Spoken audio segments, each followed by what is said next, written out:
రాష్ట్రంలో ఐఏఎస్లు ఐపీఎస్లు పచ్చ చొక్కాలు వేసుకుని కూటమి పార్టీ నాయకులకు వత్తాసు పలుకుతున్నట్టుగా పరిస్థితి ఉందని అనంతపురం జిల్లా వైఎస్ఆర్ కాంగ్రెస్ పార్టీ అధ్యక్షుడు అనంత వెంకట్రామరెడ్డి విమర్శలు చేశారు. ఇవాళ అనంతపురం జిల్లా వైఎస్ఆర్ కాంగ్రెస్ పార్టీ కార్యాలయంలో ఆయన మీడియాతో మాట్లాడుతూ గుంతకల్ ఎమ్మెల్యే గుమ్మనూరు జయరాం మీడియా ప్రతినిధులను బెదిరించిన సంఘటన మీద తీవ్రంగా స్పందించారు.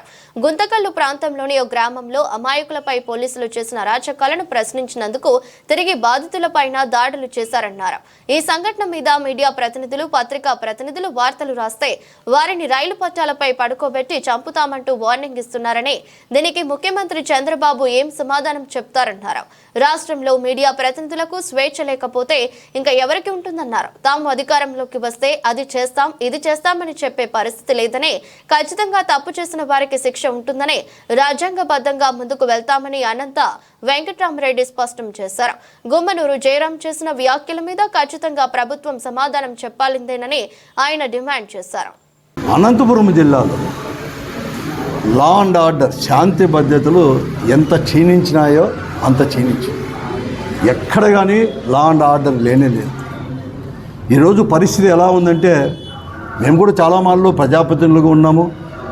అనేక విద్యార్థి దశ నుంచి కూడా అనేక పోరాటాల్లో కూడా భాగస్వామి కూడా అయినాం. కానీ ఎప్పుడు ఇటువంటి పరిస్థితి కూడా లేదు. ఈరోజు రెవెన్యూ పోలీస్ డిపార్ట్మెంట్, ఈ రెండు డిపార్ట్మెంట్లు ఈ జిల్లాలో నిర్వీర్యమైనాయి. రాష్ట్రంతో పాటు ఈ జిల్లాలో నిర్వీర్యమైపోయినాయి. ఈరోజు కలెక్టర్ గారు కానీ, ఎస్పీ గారు కానీ, డిఐజీ గారు కానీ చేత కానీ మేము ఏమీ చేయలేము, మా చేత ఏమీ కాదు, మేము నిమిత్త మాత్రులమే అని చెప్పకనే, నోటి ద్వారా చెప్పకనే, వారి చర్యల ద్వారా ఈ 8 మాసాల్లో జరుగుతున్న పరిణామాలు, వారి యొక్క చర్యలు ఇవన్నీ చూస్తుంటే పరిస్థితి పూర్తిగా కూడా మా అందరికీ కూడా అవగతం. మేము చేయడమే, మేము ఏది చెప్తే అదే శాసనం అని చెప్పినట్లుగా ఈ జిల్లాలో ప్రవర్తిస్తున్నాం. పోలీసు వాళ్ళు వాళ్ళని కంట్రోల్ చేసే పరిస్థితి లేదు, ఎక్కడ లేరు. తుదకు జిల్లా కేంద్రంలో కూడా 1 కాదు 2 కాదు చెప్తూనే ఉన్నాం. డిఎస్పీలు వాళ్ళ ఎస్పీలే కొద్ది రోజులు మీరు ఈ ఊరు ఇడిచిపెట్టిపోతే మేలు కదా అని బహిరంగ చెప్తున్నారు. డిఎస్పీలు సిఏలు అడ్వైజ్ చేస్తున్నారు. ఇంకా వచ్చే పాత్రికేయులు ఏదైనా రాసినా, లేకుంటే ఏదైనా కానీ టీవీలో ఎలక్ట్రానిక్ మీడియాలో వస్తే వారికి కూడా వార్నింగ్ ఇచ్చే పరిస్థితి ఈరోజు కూడా ఉందన్నమాట. మీరు కన్నా మాకు వ్యతిరేకంగా వార్తలు అనేది కూడా ప్రచురించిన, లేకుంటే ప్రసారం చేసిన మిమ్మల్ని అసలుకు ప్రాణాలతో కూడా ఉన్నీము, పట్టాలపైన కూడా పండుకోబెడతామని చెప్పి బహిరంగంగా చెప్తాన్నా కూడా అడిగే నాతుడే లేదు. చేతగాని దద్దమ్మల మాదిరి డిపార్ట్మెంటే అసలు కాళ్ళు అని చేసుకొని కళ్ళే మూసుకున్నారు. జిల్లా కేంద్రం నుంచి చెప్పాల్సిన పని లేదు. పోలీసు వాళ్ళు ఎట్లా కానిస్టేబులే కొడుతున్నారు అని చెప్పి పేపర్లో వచ్చిందాన్ని బట్టి మళ్ళీ మేము అందరూ చెప్తే రిజిస్టర్ చేస్తున్నారు. నిన్న వాళ్ళ కౌన్సిలర్స్ వాళ్ళు కూడా బెదిరిస్తున్నారు.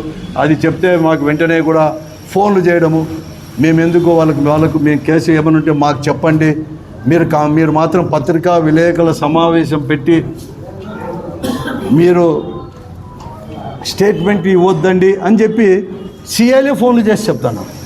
కంప్లైంట్ ఇవ్వడానికి పోలీస్ స్టేషన్కి పోతే అక్కడ సిఐలు లేడంటే, కానీ ఎవరో కానిస్టేబుల్ కిషోర్, జాఫర్, ఒక 2-3 కానిస్టేబుల్ ఉన్నారు. వాళ్ళు కంప్లైంట్ తీసుకొని పక్కన పెట్టేసి గుడ్డలిప్పి ఒక డ్రాయర్తో నిలబెట్టి నోట్లో ఆ కానిస్టేబులే గుడ్డ పెట్టి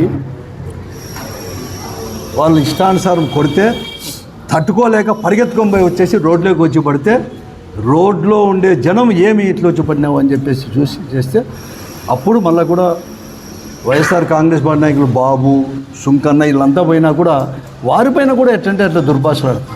నేనేదో మళ్ళీ చెప్పలేదు. అసలుకు వెంటనే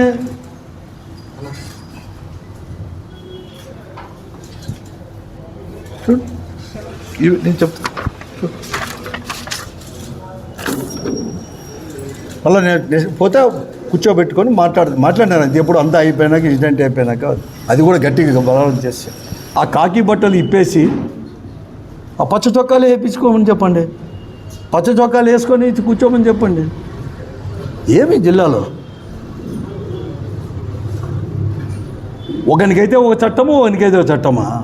ఈ జిల్లాలో కనీసం శాసనసభ్యుడు నా నియోజకవర్గానికి పోతాను, నాకు కూడా 40% ఓట్లు వచ్చినాయన్నా అతన్ని పోనీరు. మళ్ళా మేము అధికారంలోకి వస్తే మీ కథ చూస్తాం అంటాం. నేనైతే అట్లా తీయను. అధికారంలో ఉన్నా లేకపోయినా అందరికీ సమానమైన హక్కులు ఉన్నాయి. ఏదైతే అంబేద్కర్ రచించాడో ఆ రాజ్యాంగం చేత కాకపోతే సరైన బుద్ధి చెప్పడానికి, ప్రజాస్వామ్య పద్ధతిలో బుద్ధి చెప్పడానికి గాజులు దొరకలేదు. నేను అధికారులకు చెప్తున్నాను, ఐపీఎస్ ఐఏఎస్ ఆఫీసర్లకు అందరికీ కూడా, లేకపోతే ఎన్నిక కాబడిన ముఖ్యమంత్రి దగ్గర నుంచి ప్రతి ఒక్కరికి చెప్తున్నాను, నేను ఆఫీసుల దగ్గరకు వచ్చి కూర్చుంటాం జనంతో. చివరిగా వార్నింగ్ ఇస్తున్నాను వైఎస్ఆర్ కాంగ్రెస్ పార్టీ తరఫున ఐఏఎస్ ఐపీఎస్ ఆఫీసర్లకు, ముఖ్యంగా ఐపీఎస్ ఆఫీసర్లకు కాపాడండి.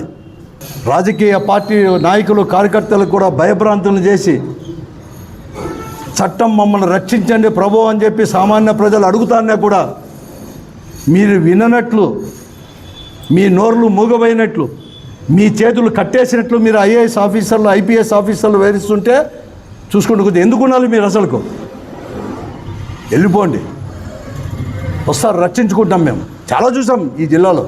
చివరిగా నేను అందరికీ చెప్తున్నాను, ఎస్పీ గారికి కానీ కలెక్టర్ గారికి కూడా, జిల్లా అధికారి డైరెక్ట్గా లా అండ్ ఆర్డర్ లేకపోయినా కూడా లా అండ్ ఆర్డర్కి అధికారి అయినాయి కాబట్టి చెప్తున్నాను. అలాగే మీ తాలూకా ఆఫీసులు కూడా అలాగే తయారైనాయి కాబట్టి అన్నీ కూడా రక్షించాలా అని చెప్పేసి, లేకుంటే ప్రజా సంపత్తితోనే పోరాట బాట పడతాం, అందరినీ కూడా కలుస్తామని చెప్పేసి.